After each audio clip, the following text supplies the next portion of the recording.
Buenos días a todos, bendiciones a cada uno, en lo individual y lo colectivo. El Señor me lo bendiga ricamente. Esta mañana vamos a estudiar, el título de la lección es José y sus hermanos, y cubre capítulo 36 y 38, lo que vamos a estar mirando en esta ocasión.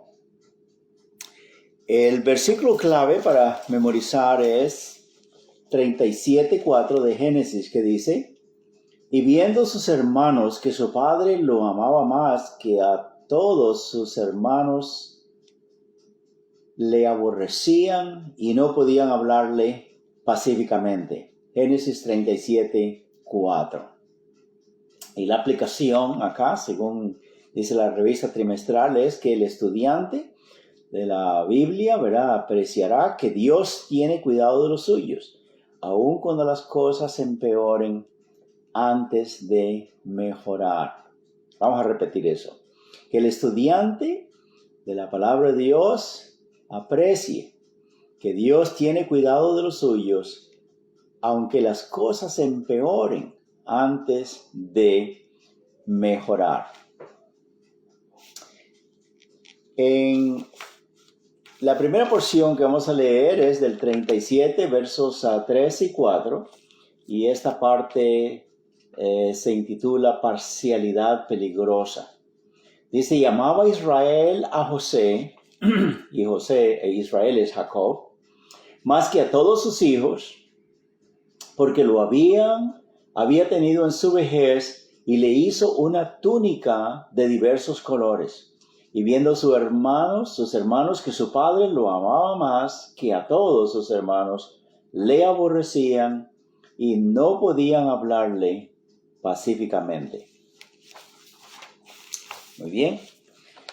Vamos a orar. Padre Santo, te damos gracias esta mañana una vez más por la bendición de estudiar tu santa palabra, mirar aquí en las páginas de la Santa Biblia, desde el libro de Génesis, que fue escrito tantos miles de años atrás. Señor, todo todavía es relevante, todo todavía es de actualidad, y te pedimos, Señor, que tu Espíritu Santo nos guíe en el estudio, en la meditación de tu palabra, que no sean nuestras ideas, nuestros pensamientos, pero que hagamos todo eso a un lado y recibamos solamente lo que tú dices, Señor, aquí en esta página sagrada. Bendice a mis hermanos, hermanas, sus necesidades, sus peticiones que tienen cada uno en lo personal y también en lo colectivo como iglesia.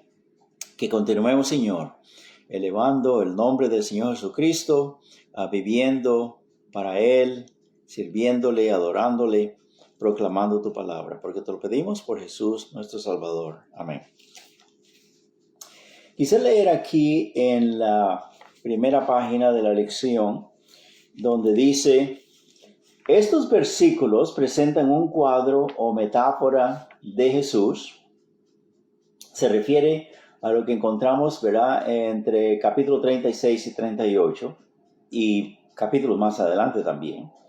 Dice, esto es una metáfora, una figura representativa del Señor Jesucristo.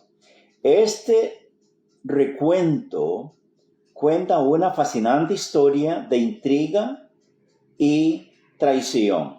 Sin embargo, detrás de esto se encuentra la providencia y el liderazgo de Dios, quien trabaja para llevar adelante su propósito en nuestras vidas.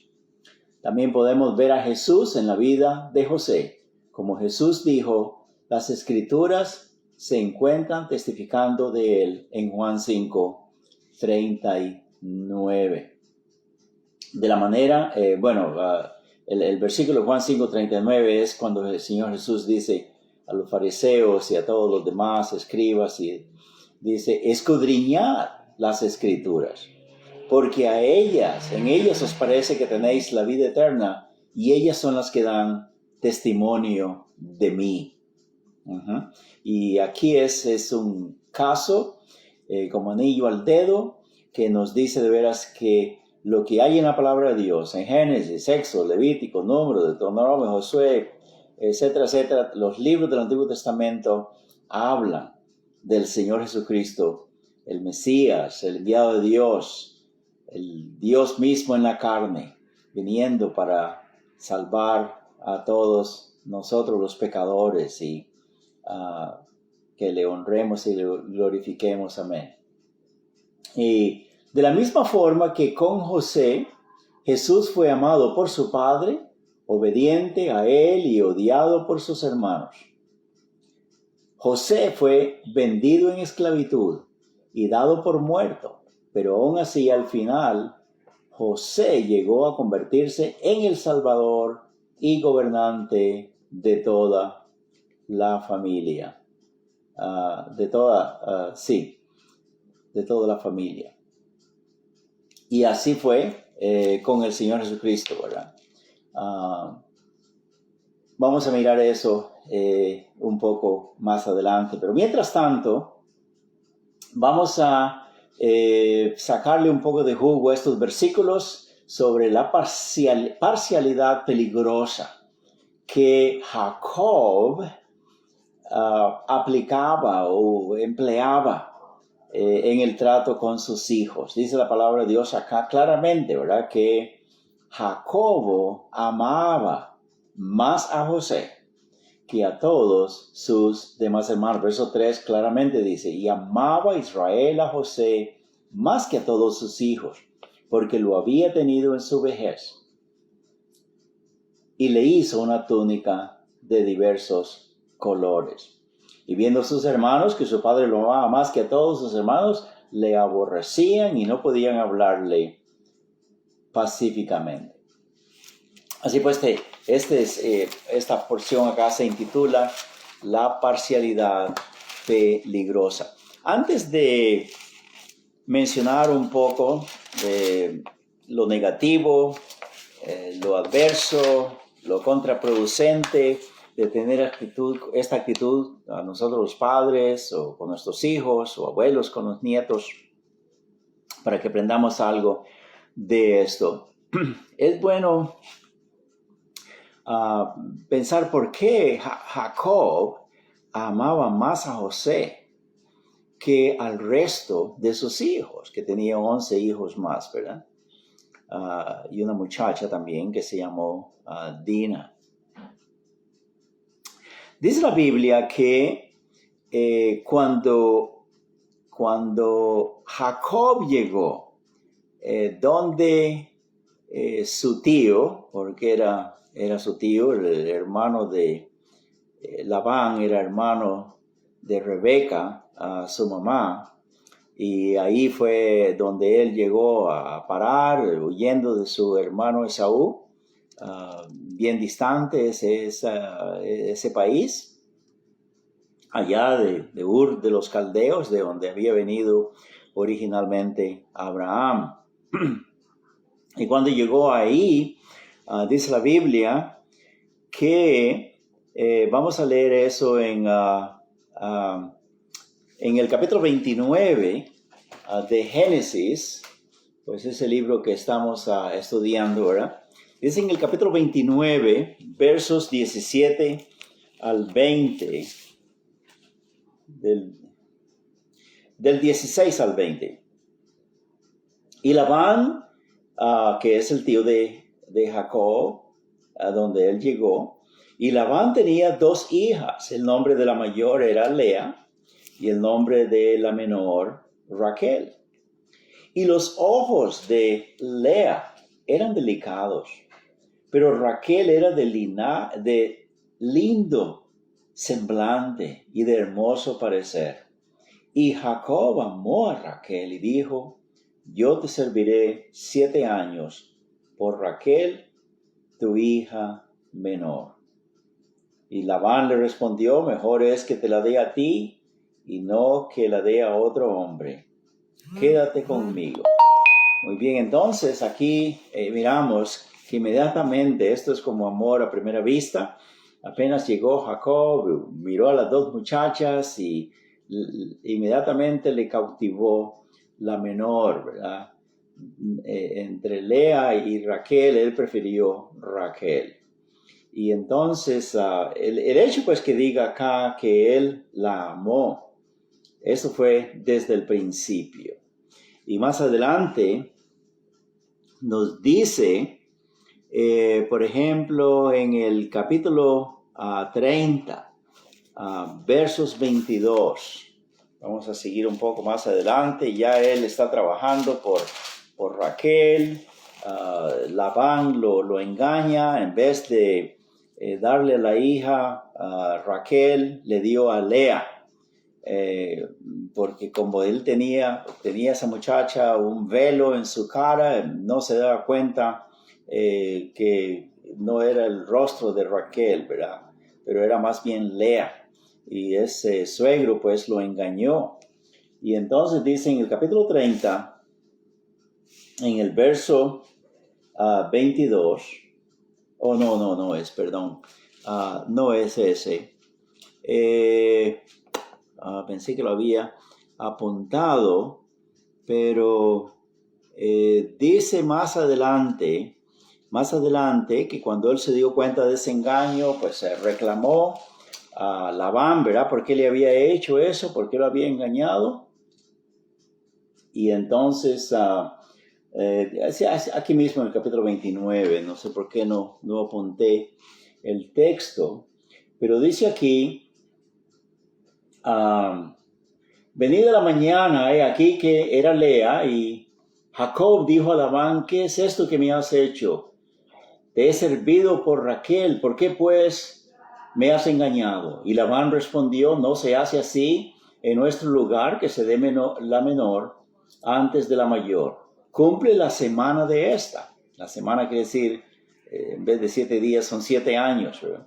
Cumple los 7 años con esta y se te dará también la otra por el servicio que hagas conmigo otros 7 años. Y Jacob hizo así y cumplió la semana de aquella y él le dio a Raquel su hija por mujer. Amén. Así pues que terminó con 2 esposas, ¿verdad? Pero trabajó 14 años. 14 años, podemos decir, por Raquel. Porque la otra muchacha, pues, fue de carambola, era como de feria, ¿verdad?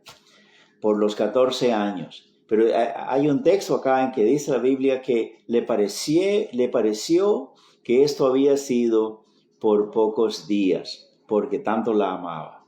Ahora, esta muchacha fue estéril, no tenía hijos, tenía hijos con Lea, pero no con Raquel. Pero dice en el capítulo 30, versos 22, y por supuesto podemos imaginarnos cómo Jacob deseaba tener un hijo con la mujer que más amaba. Ella era la que estaba más cerca de su corazón.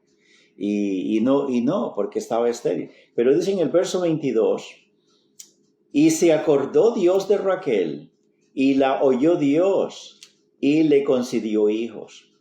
Y concibió y dio a luz un hijo, y dijo, Dios ha quitado mi afrenta.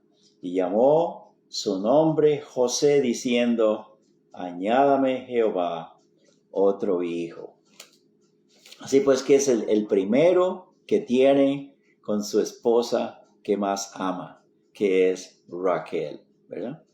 Muy bien, entonces ese es un gran motivo, pues, y además dice acá en nuestro texto que él ya estaba viejo y fue una gran fiesta para él en su corazón el tener a su primer hijo. Por eso lo amaba más, porque era el descendiente de la mujer que él amaba de todo su corazón, ¿verdad? Además de eso, la Biblia nos dice acá,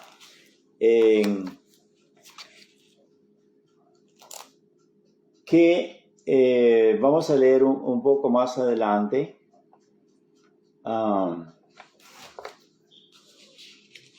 que José que José,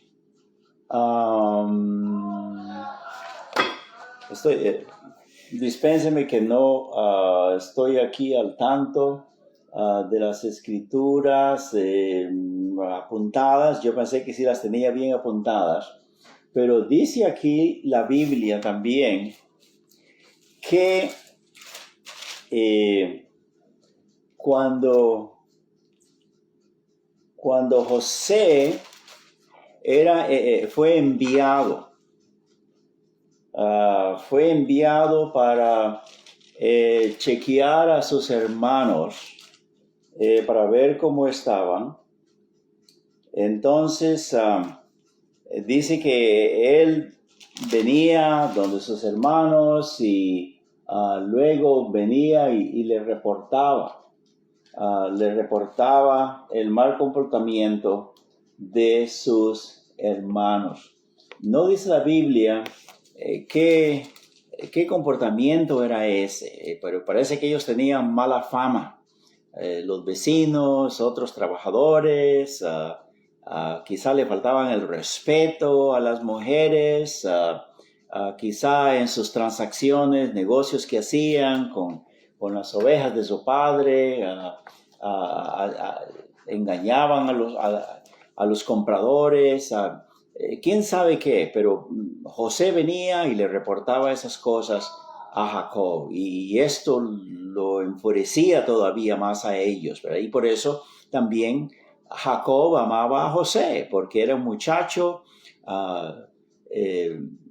honesto, era correcto, no estaba de acuerdo con las maldades de sus hermanos, y eso hacía también que se incrementara más el amor de Jacob hacia José. Pero de todas maneras, hermanos, tengamos cuidado, ¿verdad? Porque en la historia aprendemos que estos muchachos, llegó el momento en que en una ocasión, cuando él vino otra vez más adelante para buscarlos a ellos y quizá acompañarlos, ayudarlos en su trabajo, como ganaderos, como pastores, ellos tramaron cómo deshacerse de él, ¿verdad? Y hasta cómo matarlo. Es una historia bastante lamentable, ¿verdad? Esto que estos muchachos hicieron. Pero nosotros tengamos cuidado también con nuestros hijos, con nuestros abuelos, para no ser descuidados en este aspecto, ¿verdad? Es verdad que la palabra de Dios dice, por ejemplo, sí, que nosotros amamos bastante a nuestros hijos, nos sentimos orgullosos de ellos o de ellas cuando se portan bien, ¿verdad? Por ejemplo, en Proverbios capítulo 10, dice entre unos de los textos que vamos a leer ahora. En Proverbios capítulo 10, verso 1, miremos que dice acá, dice, el hijo sabio alegra al padre, pero el hijo necio es tristeza de su madre. En el capítulo 15, verso 2, reitera la misma verdad, que el padre se siente orgulloso y feliz cuando su hijo es sabio. Y la sabiduría es algo que proviene de Dios, es inyectada en nuestra conciencia, en nuestro ser. No es sinónimo de conocimiento. Inteligencia, conocimiento es una cosa, la sabiduría es otra. Es más, la sabiduría está por encima de el conocimiento, de la inteligencia, de la viveza de una persona, ¿verdad? Pero la sabiduría es la forma prudente, correcta y hábil de aplicar el conocimiento, ¿verdad? La sabiduría es una destreza técnica, la sabiduría es una habilidad, manejar asuntos seculares. La sabiduría es cordura en la vida diaria y en las decisiones éticas. La sabiduría es también aquella actitud que está opuesta a la maldad. Todo eso es basado en lo que dice la palabra de Dios, ¿verdad? Es una prudencia práctica en la vida. Y por supuesto el fundamento principal es el temor a Dios. En Proverbios 1:7 dice que el temor a Jehová es el principio, es el fundamento de la sabiduría. Y este muchacho, José, siendo de 17 años de edad apenas, él podía observar y mirar a sus hermanos que andaban actuando mal, quizá en los negocios, en su comportamiento, quizá eran rudos, irrespetuosos, deshonestos, etc. Y él venía y reportaba esas cosas a Jacob. Y eso hacía que Jacob amara más todavía a José, ¿verdad? Y por eso le hizo este vestido de bien adornado, de diferentes colores, y era como para que todos se dieran cuenta, no solo sus hermanos, pero sus vecinos, sus amigos, que él era alguien especial en la familia. Pero de todas maneras, tengamos cuidado, ¿verdad?, de mostrar mucha parcialidad entre nuestros hijos, entre nuestros nietos, ¿verdad?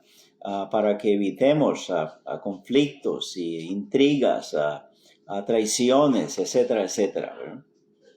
Sí, es verdad, hermanos, la palabra de Dios nos dice, hay varios textos aquí, por ejemplo, en el capítulo 10, verso 5 de los Proverbios dice: el que recoge en el verano es hombre entendido. El que duerme en el tiempo de la siega es hijo que avergüenza. Mire cómo tanto la madre como el padre sufren y se sienten apenados, avergonzados delante de los demás familiares, vecinos, amigos, desconocidos, etc. Si se dan cuenta, pues, que su hijo no es diligente, es irresponsable, es dejado, es atenido, es etcétera, etcétera. Por supuesto que esto trae dolor al corazón, ¿verdad? En el capítulo 15, verso 20, hay otro texto también que dice: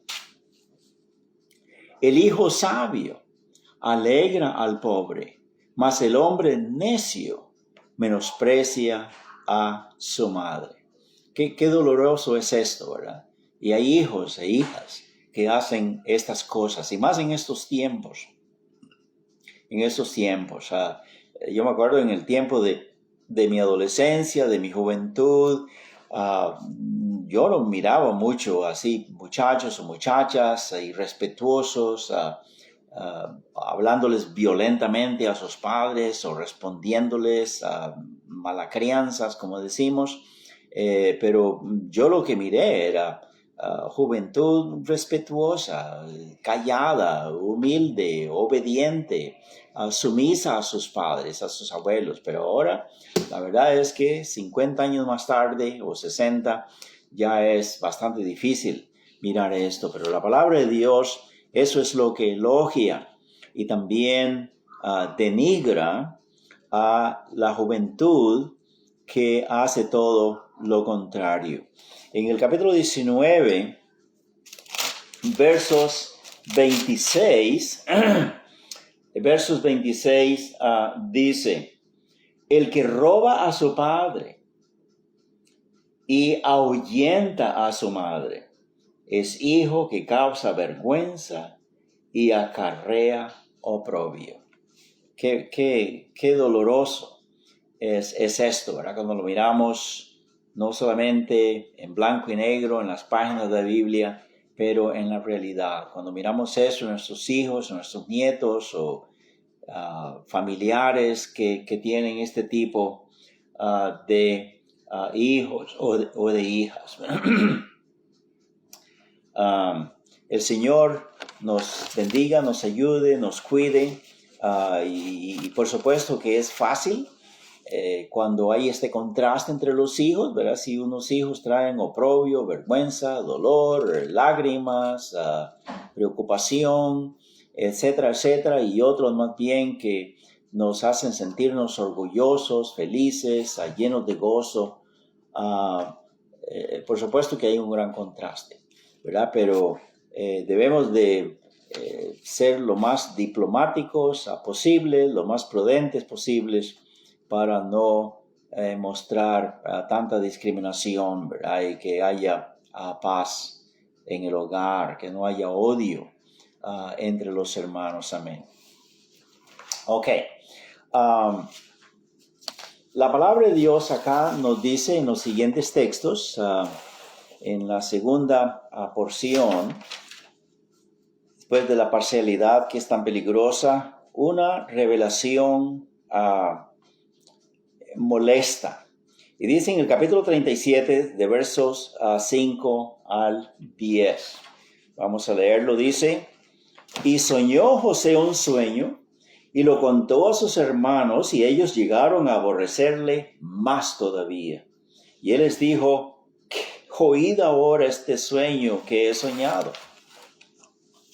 He aquí que atábamos manojos en medio del campo, y aquí que mi manojo se levantaba y estaba derecho, y que vuestros manojos estaban alrededor y se inclinaban al mío. Y dice en el verso 8, le respondieron sus hermanos: ¿Reinarás tú sobre nosotros? ¿O te enseñorearás sobre nosotros? Y le aborrecían aún más a causa de sus sueños y de sus palabras. Soñó aún otro sueño José, y lo contó a sus hermanos, diciendo: He aquí que he soñado otro sueño, he aquí que el sol y la luna y 11 estrellas se inclinaban a mí. Y lo contó a su padre y a sus hermanos, y su padre le reprendió y le dijo: ¿Qué sueño es este que soñaste?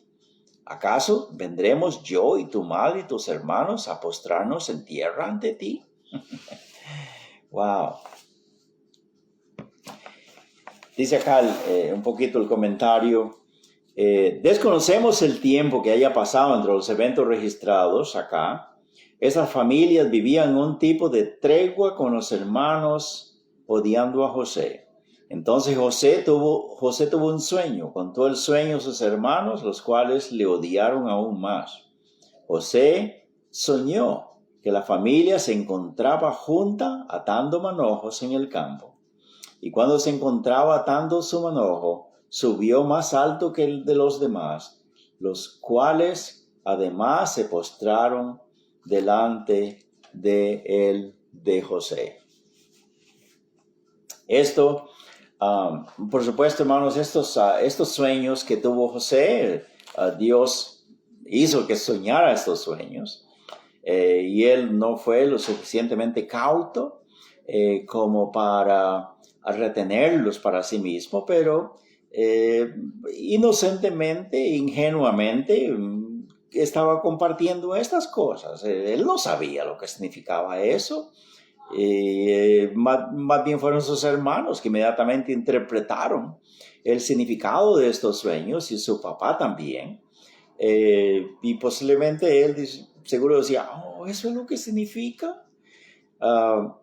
Él solamente como un joven simpático, sin ninguna presunción, nada más relataba el sueño, pero los demás se lo interpretaban. Y la verdad es que esto eran profecías. Esto era ya Dios hablando proféticamente para que estas cosas se iban a cumplir más adelante. Así pues que, por eso el Señor Jesucristo dijo, sí, otra vez en Juan 5:39, ¿verdad? Que escudriñad las escrituras porque ellas dan testimonio. En ellas os parece que tenéis la vida eterna, y ellas son las que dan testimonio de mí.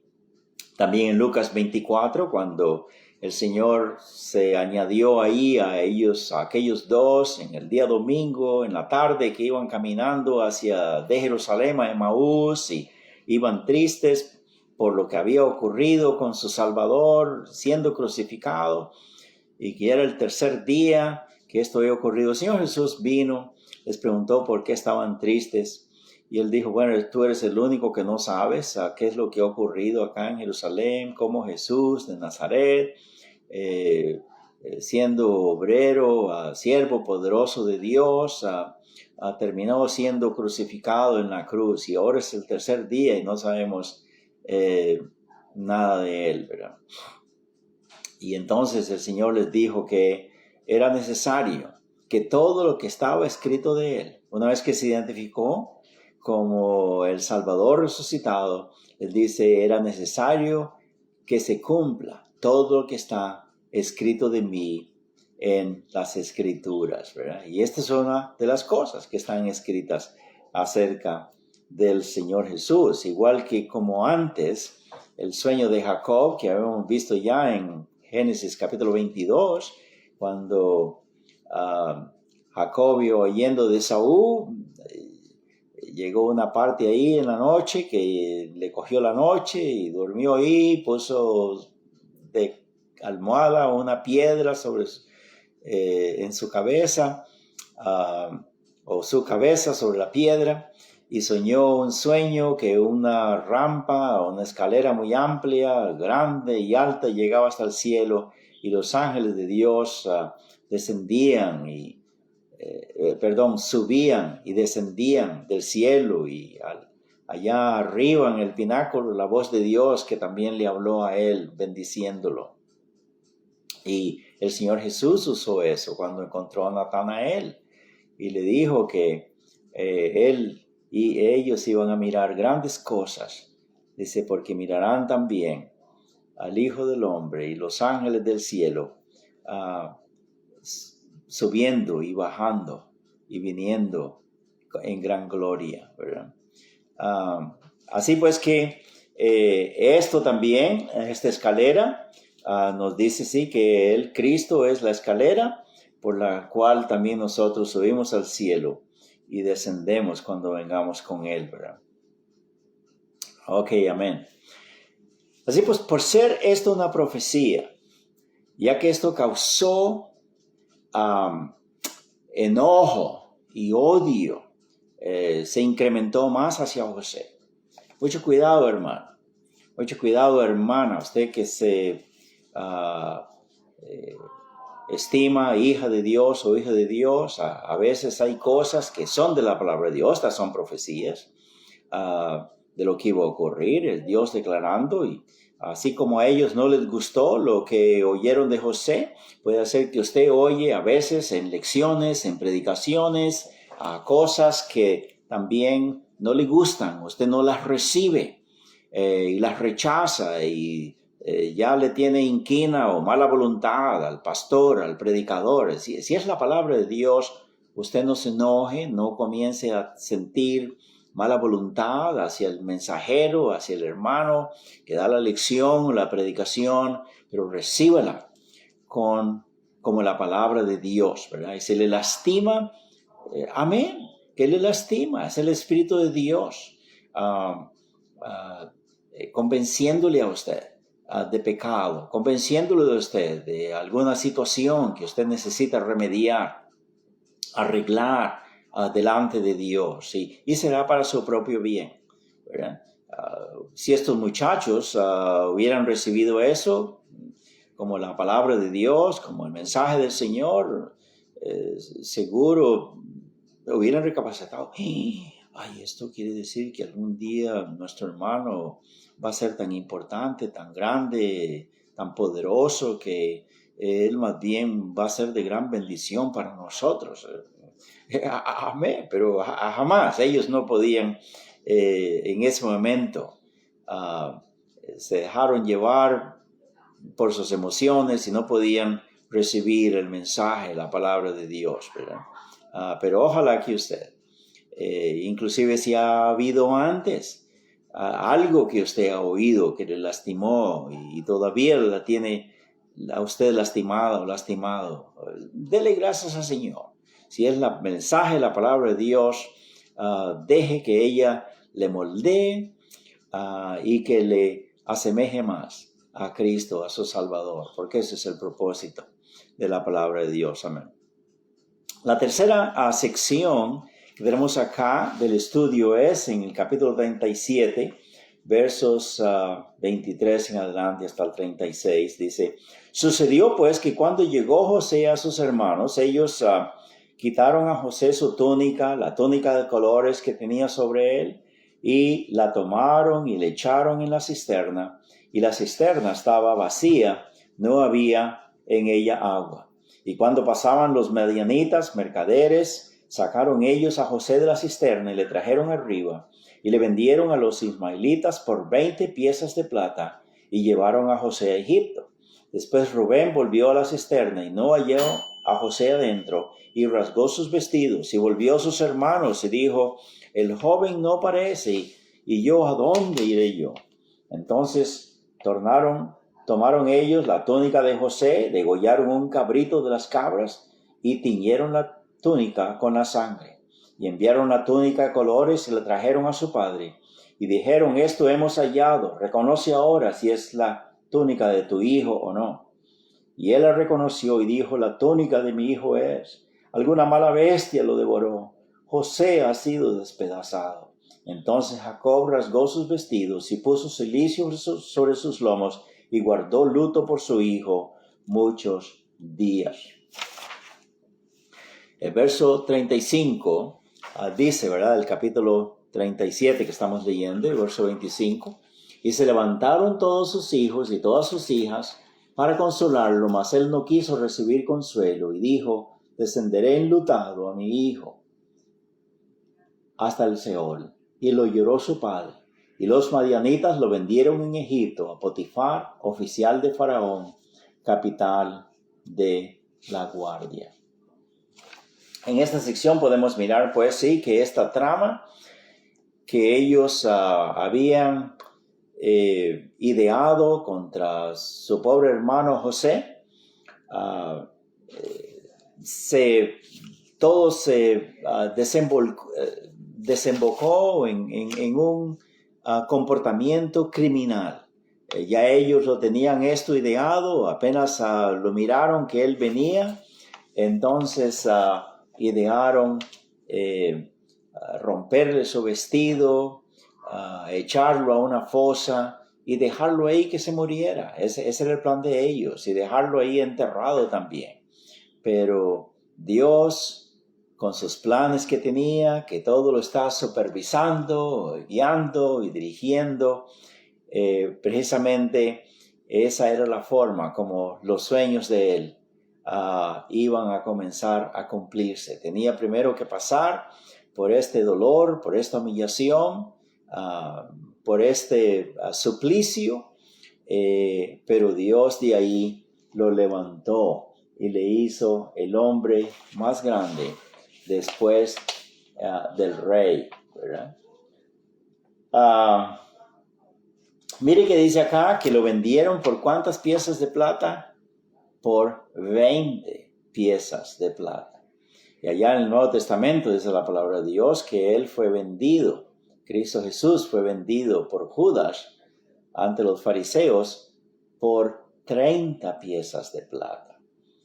Y así como aquellos hermanos de José lo odiaban y lo único que querían era matarlo y desaparecerlo, así también sus hermanos de raza, los judíos, que no recibieron al Señor Jesucristo como el Mesías, como el Salvador, lo único que tenían hacia él era odio, era inquina, desprecio, y también lo compraron por 30 piezas de plata para posesionarse de él y para matarlo, para llevarlo a la cruz del Calvario.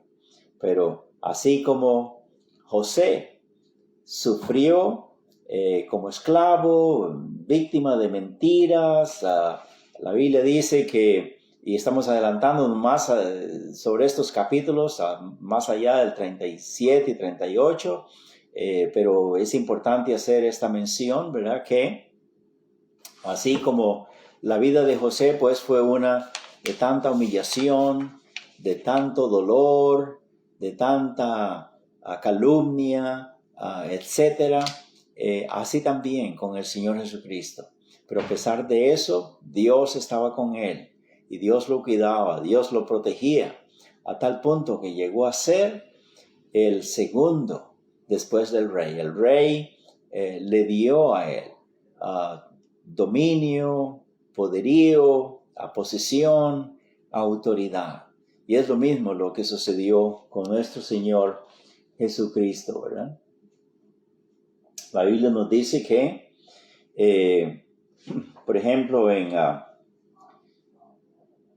Juan capítulo 48, capítulo 11, el libro de Juan, Evangelio de Juan, capítulo 11, versos 48 al 53, cuando los judíos, después de la resurrección de Lázaro, los fariseos miraban que muchos estaban creyendo en Cristo y muchos se estaban haciendo discípulos de Él.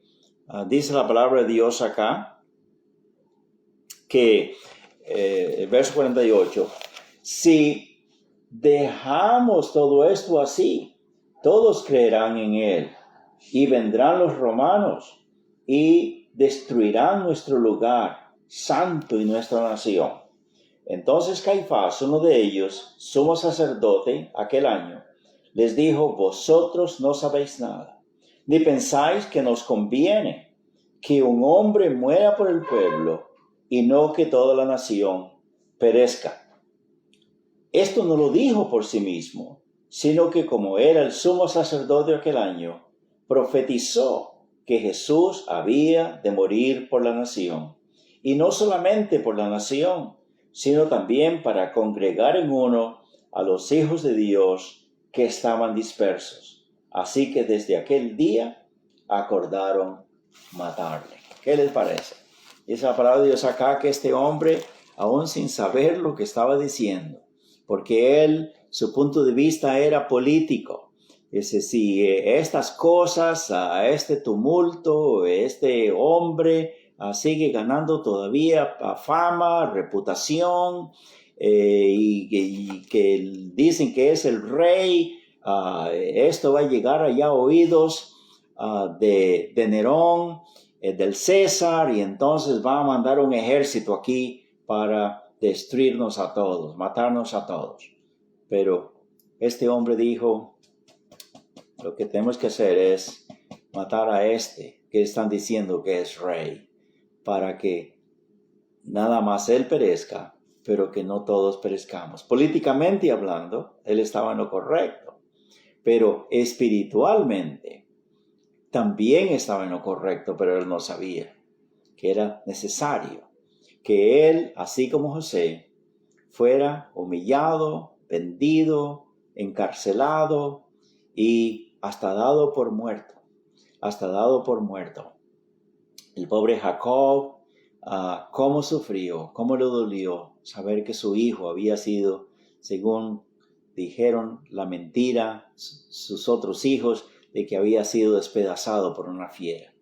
Pero en realidad, el Señor Jesús, sí, Él fue despedazado en la cruz del Calvario, fue puesto en la tumba, fue muerto, y por Él toda la nación ahora ha sido redimida por la sangre de Cristo. La palabra de Dios dice que el remanente al final serán salvos. Y hay muchos judíos que son salvos y todavía falta este remanente que venga y sea salvo. Pero no solamente ellos, pero dice acá en el verso 52, y no solamente por la nación, sino también para congregar en uno a los hijos de Dios que estaban dispersos.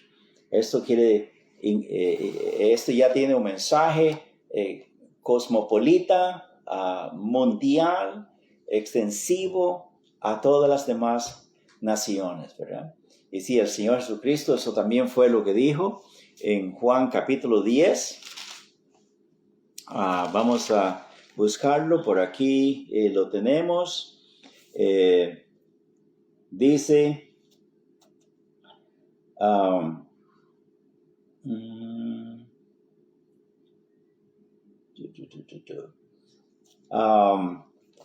es el capítulo del buen pastor, ¿verdad? Y nos dice acá que yo soy el buen pastor, capítulo 10, verso 14.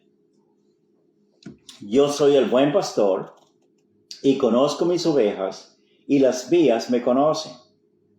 Así como el Padre me conoce y yo conozco al Padre y pongo mi vida por las ovejas. También tengo otras ovejas. Y además de ustedes, judíos, también tengo otras ovejas que no son de este redil.